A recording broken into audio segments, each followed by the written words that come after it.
राम मंदिर में चंदा चोरी का पर्दाफाश, 200 चांदी की ईंटें भी गायब, 5 नए खुलासों से हिला पूरा देश। आंखों में धूल झोंक कर कैसे होता था चढ़ावा चोरी, जांच में खुल गई असली कहानी। राम मंदिर हिंदुओं की आस्था का सबसे बड़ा केंद्र, उसी राम मंदिर से 200 करोड़ से ज्यादा का चंदा चोरी हुआ तो पूरी दुनिया हैरान रह गई। सवाल यह था, सैकड़ों कैमरों के सामने इतनी हाई सिक्योरिटी के बीच से करोड़ों का चंदा कैसे चोरी हो जाता था। अब एसआईटी ने चढ़ावा चोरी करने के इस पूरे नेटवर्क का पर्दाफाश कर दिया है। 5 ऐसे खुलासे हुए हैं जिन्हें सुनकर आप भी हैरान रह जाएंगे। पहले आप जांच में हुए 5 खुलासे देखिए, कैसे चंदा चोरी की वारदात को अंजाम दिया जाता था। इसके बाद बताएंगे 200 चांदी की ईंटें जो राम मंदिर को दान की गई थी, उन पर कौन सा बड़ा खुलासा हुआ है।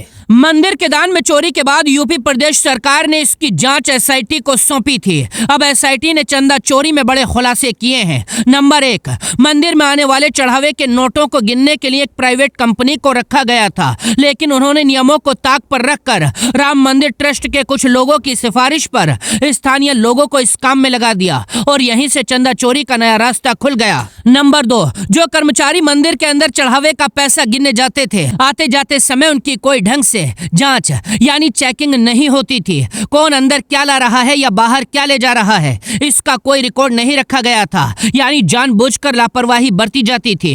राम मंदिर के सीसीटीवी कैमरों में सिर्फ 45 दिन का बैकअप रखा गया, यानी 45 दिन पहले का सारा डेटा अपने आप डिलीट हो जाता था। नंबर 3, पैसा गिनने वाले कर्मचारियों के लिए खास यूनिफॉर्म तय थी, लेकिन वो नियमों को भूलकर अपने आम कपड़ों में ही नोट गिनने के लिए बैठ जाते थे और कोई भी इस पर आपत्ति नहीं उठाता था।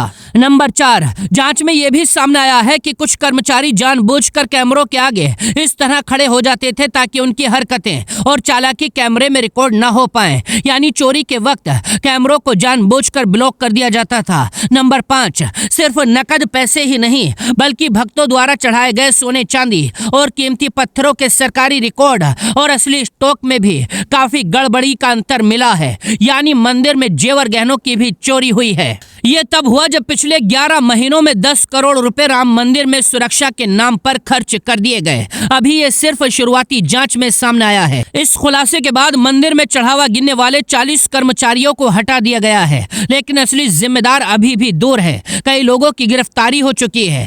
इसी बीच 200 चांदी की ईंटों पर भी बड़ा खुलासा हुआ। राम मंदिर के लिए भोपाल में सिंधी समाज की विश्व स्तरीय संस्था ने मंदिर निर्माण के लिए चांदी की 200 ईंटें दान की थी। अब संस्था ने कहा है, हमारी 200 ईंटें कहाँ गई और अब कहाँ है हमें नहीं पता, और ना ही हमें कोई इन ईंटों की रसीद दी गई थी। जवाब मांगने पर जवाब भी नहीं मिला। चंदा चोरी के इस खुलासे के बाद अब राम मंदिर के दान में भी कमी आ रही है। सबसे पहले बड़े स्तर पर अखिलेश यादव ने चंदा चोरी के खिलाफ आवाज उठाई थी। शुरुआत में अखिलेश यादव को ही बीजेपी नेताओं ने घेरा था, लेकिन अब जांच में बड़े बड़े खुलासे हो रहे हैं और राम मंदिर का चंदा चोरी करने वालों को जेल भेजने की पूरी तैयारी हो रही है। Bureau report.